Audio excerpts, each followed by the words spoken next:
We've all been there, overanalyzing the text he didn't send, replaying the last conversation, trying to decode silence like it's some kind of puzzle with a hidden prize at the end. And while we sit there wondering what went wrong, he's out there doing whatever he wants with the confidence of someone who thinks you'll still be there if he changes his mind. But here's the truth.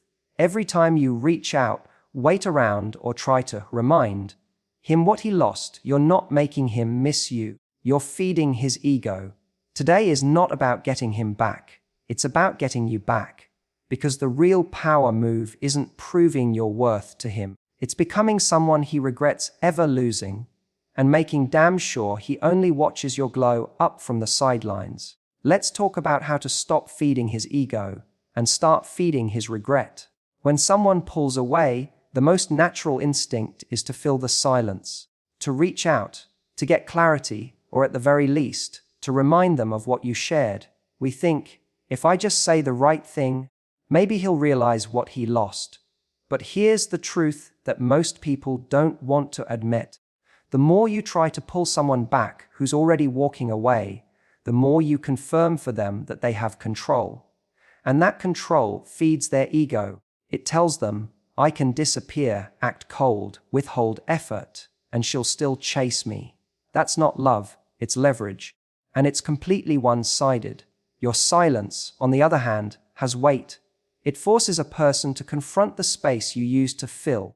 When someone expects you to react, to check in, to fight for them, to keep showing up, and instead you give them nothing, that's when the discomfort sets in. That's when regret starts to whisper. Not immediately, not dramatically, but quietly, persistently. Silence forces them to wonder if maybe you're doing just fine without them. If maybe you've started moving on. If maybe, just maybe, they weren't as unforgettable as they thought. We often confuse silence with weakness. But in the context of emotional dynamics, silence is strength. It shows self-control. It shows boundaries. It shows that you're not here to beg for love. You're not going to make noise just to keep someone's attention. When someone ghosts, plays games, or pulls away, they're often testing whether you'll still orbit around them. The more you orbit, the more they feel like the sun. But when you remove your energy, when you stop texting, stop checking in, stop reacting, they're left standing in their own silence. That's when ego turns to confusion. Confusion turns to curiosity. And curiosity, if you play your cards right, turns into regret. This doesn't mean you're being manipulative. It means you're valuing your self-respect over someone else's temporary validation. You're not punishing them with your silence. You're protecting your peace. There's a difference. One comes from bitterness, the other from boundaries. And boundaries are where real attraction begins. The irony is that when you stop trying to get someone back, that's often when they start coming forward. But here's the shift: by then, you may not even want them anymore. Because in that silence, you grew. You remembered who you are. You stopped trying to prove your worth and started living like someone who already knows it. And that is what feeds regret. Not the angry texts, not the emotional pleas, not the social media posts aimed to spark jealousy. Regret is fed when they realize you're not playing anymore. You're not performing. You're gone quietly, powerfully, fully. So the next time you feel the urge to reach out and remind him how great you were, don't. Let the silence speak. Let your absence do the talking. Because if he didn't appreciate your presence, he damn well deserves to feel your absence. Self-respect isn't loud. It doesn't beg. It doesn't chase. It doesn't try to convince someone to choose it. Self-respect stands tall, even in heartbreak, and says, I know who I am, and if you don't see my value, that's your loss, not mine. It's not about being arrogant or cold. It's about understanding that love isn't about proving yourself. It's about aligning with someone who already sees your worth. And if someone doesn't, the answer isn't to shrink yourself to make them comfortable. It's to walk away with your dignity intact. So many people stay in situations where they're being breadcrumbed, offered just enough attention to keep hoping, but never enough to feel secure. They think, maybe if I'm more patient, more understanding, more low maintenance, he'll finally commit. But that mindset doesn't lead to love, it leads to resentment. Because every time you compromise your needs just to be easier to love, you send the message that your standards are flexible, that your value is negotiable, and guess what? People treat you accordingly. The truth is, self-respect is magnetic. It's attractive because it's rare. In a world where so many people are desperate to be chosen, someone who chooses themselves first stands out. A woman who isn't afraid to walk away when something doesn't feel right instantly becomes more powerful, not because she's playing games, but because she's not willing to play someone else's. She's not going to convince you to stay. She's not going to chase you down to remind you how good she is. She knows. And if you don't, she won't waste her time. There's a massive difference between having feelings for someone and letting those feelings override your self-worth. Love doesn't mean losing yourself. It doesn't mean tolerating poor behavior just because you see potential. Love, real love, should never cost you your dignity. If you find yourself constantly explaining why you deserve better, or hoping they'll one day wake up and treat you differently, you're not in a relationship, you're in a negotiation. And self-respect has no place in negotiations where your value is up for debate. When someone sees that you have standards, and more importantly, that you're willing to enforce them, they behave differently. People will test your boundaries. They'll see how much you'll tolerate. That's not always malicious, sometimes it's just human nature. But the way you respond sets the tone. If you keep rewarding bad behavior with more effort, attention, and patience, you're teaching them that you'll stick around no matter how little they give. But if you say, "This isn't enough for me, and I won't settle," and you actually mean it, you flip the dynamic. Now they have to meet your standard or lose you.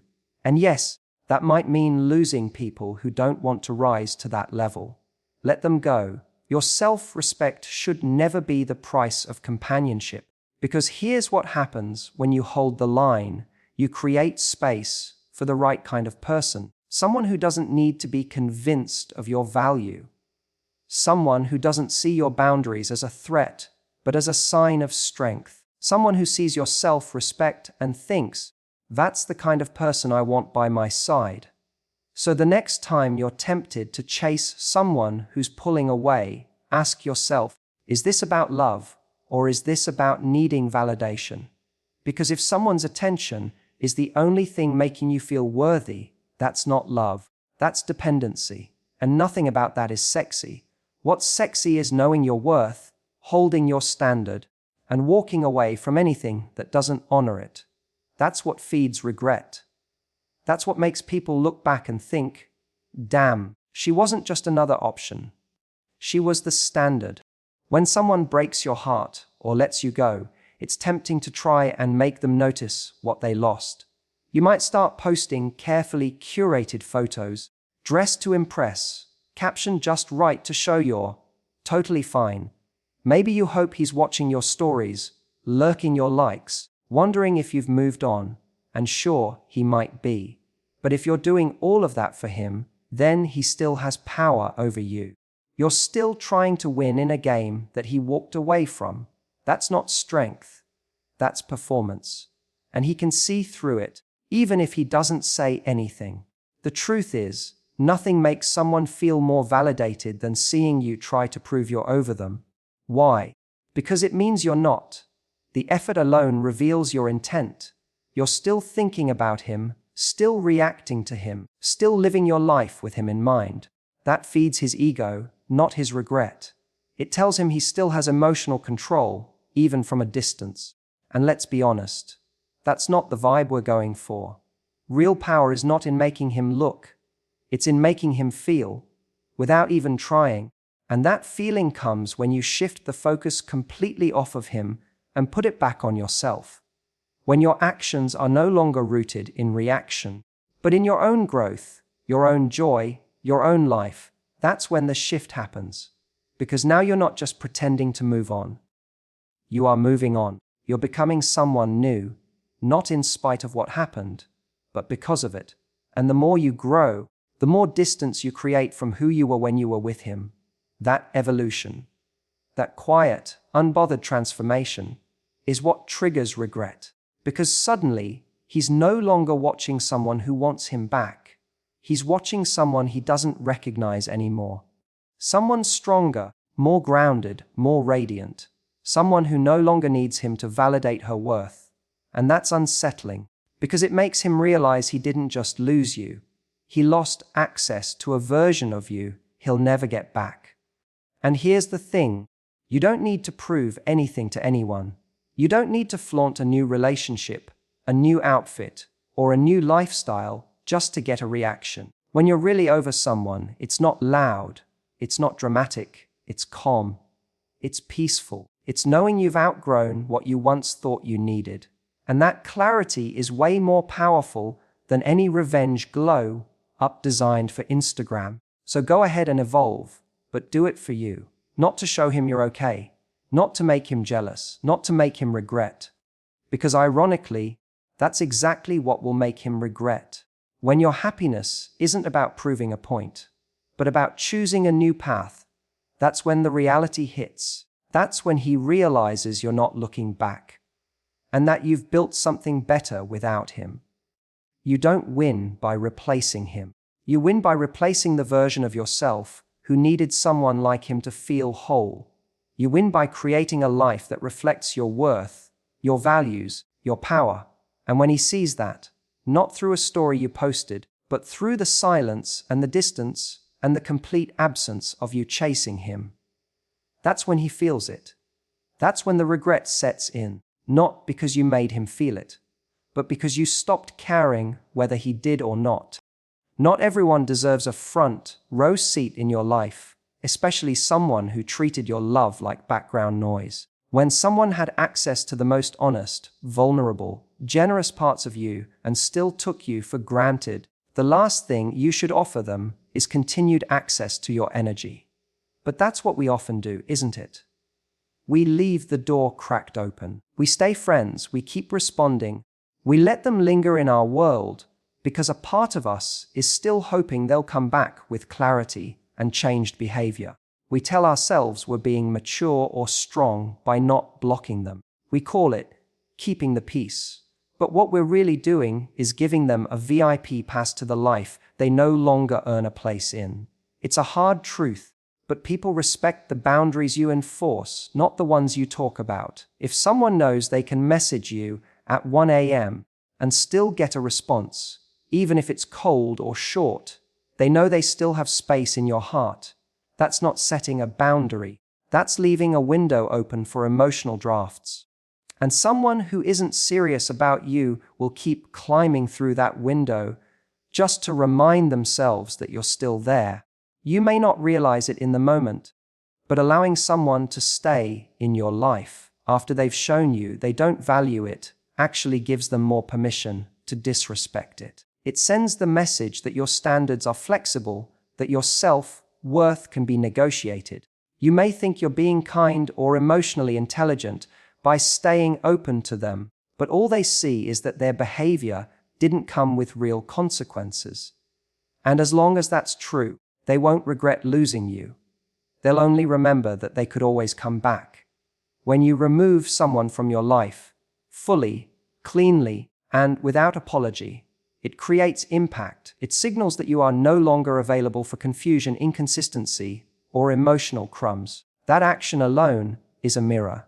It forces them to see themselves for who they really were in the relationship, not a priority, but a disruption.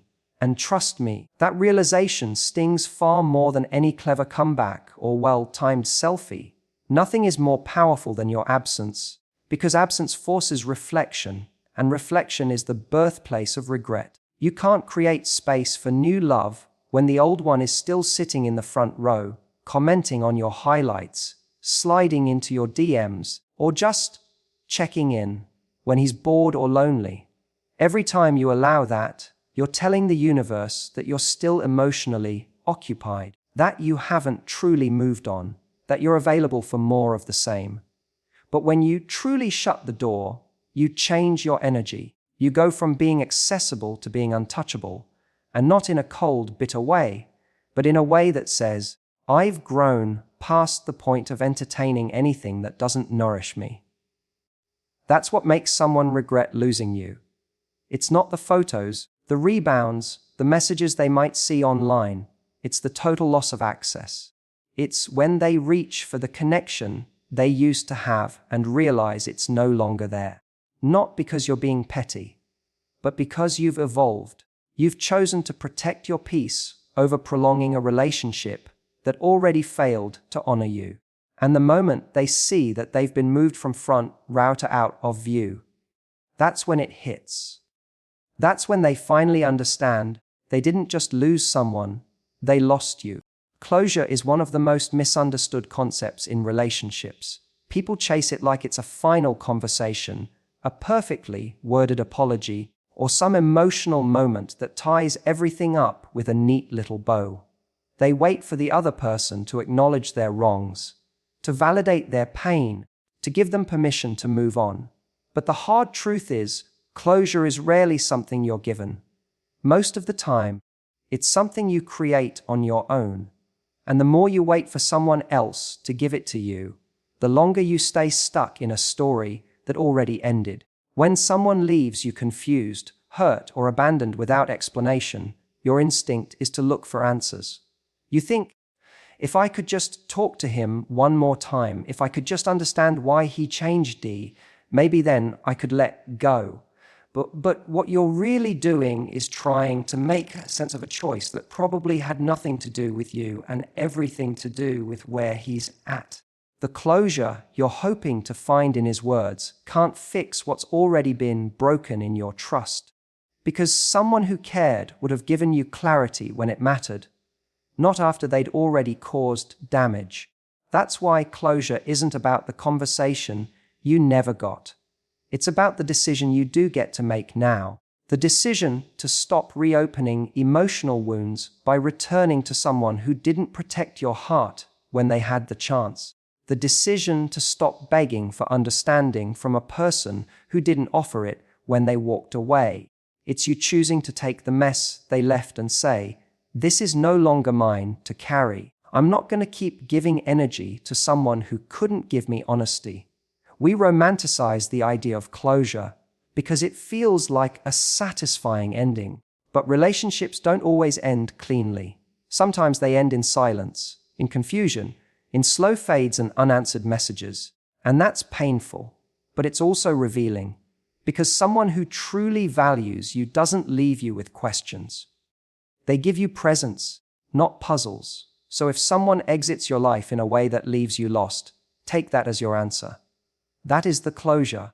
The way they left is proof of what you needed to know. They weren't capable of giving you what you deserve. Taking your power back means accepting that you don't need the other person to validate your decision to move on. You don't need their regret, their explanation, or their apology to heal. You just need to trust yourself enough to close the chapter without their permission. That's where real strength begins. When you stop waiting for someone to make it right and instead decide to make peace with it being wrong. You don't need to understand everything to heal. You don't need to know what he was thinking or whether he ever cared. The only thing you need to know is that he didn't show up for you in the way you needed. And that's enough. That's your sign. That's your permission. That's your closure. The most powerful thing you can do is walk away without a dramatic ending. No final texts. No begging for clarity. Just silence. Just a boundary. Just a quiet decision that says, this chapter is done, and I'm done trying to rewrite it. Because when you give yourself that kind of closure, calm, internal, and unapologetic, it doesn't just end the relationship. It ends the emotional grip it had on you. And in doing that, you free yourself. Not because he gave you what you needed, but because you finally gave it to yourself. There's a difference between being someone's lesson and being their exception. The exception is the one they take for granted, thinking, she'll always be there. The lesson is the one they remember because she didn't stay when the bare minimum was offered. Being the exception means you tolerated more than you should have, hoping one day he'd change. Being the lesson means you knew your worth, and when he didn't meet it, you walked away and never looked back. That's what sticks with people. That's what turns into regret. We all want to believe that we'll be the one to change someone, that will be the person who finally gets through, the one who inspires him to grow up, commit, and be better. But if you have to become a contortionist to be loved, constantly explaining, justifying, tolerating, then you're not the exception, you're the enabler, and all you're doing is teaching him that someone will still stay, even when he doesn't show up fully. That's not special. That's settling. Being unforgettable doesn't come from sacrificing your standards. It comes from honoring them so fiercely that when someone loses you, they feel it deeply.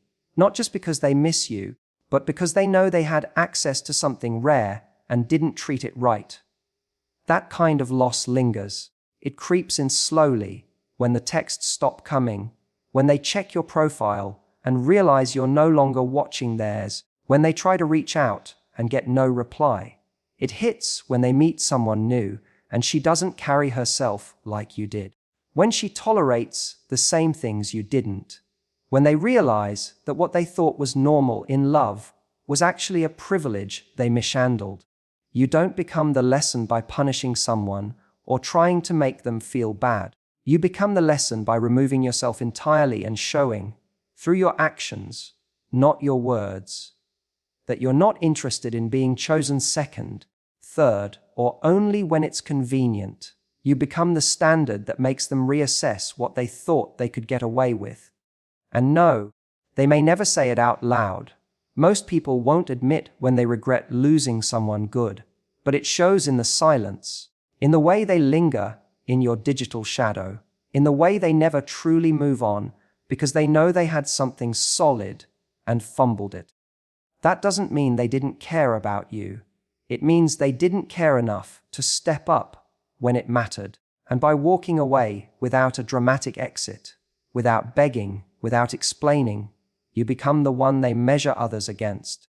Not because you played hard to get, but because you refused to stay when your needs were ignored. You weren't the easy choice. You were the right one, and he wasn't ready for that. There's a quiet kind of power in being the one who got away, not because you were elusive or unavailable, but because you showed up fully, offered something real, and then left when it wasn't valued. That's what burns. That's what haunts. Not the one who kept coming back, not the one who tried to fix it 100 times, but the one who loved honestly and then let go with grace when it wasn't enough. You don't need revenge, closure, or attention to leave an impact. You just need to know your value, walk in it, and never lower it for someone who doesn't rise to meet it. Let him learn the hard way that not every woman will stick around while he figures himself out. Some women leave, and in doing so, they become the lesson he never forgets. You don't feed his ego with your silence, your self-respect, or your glow up.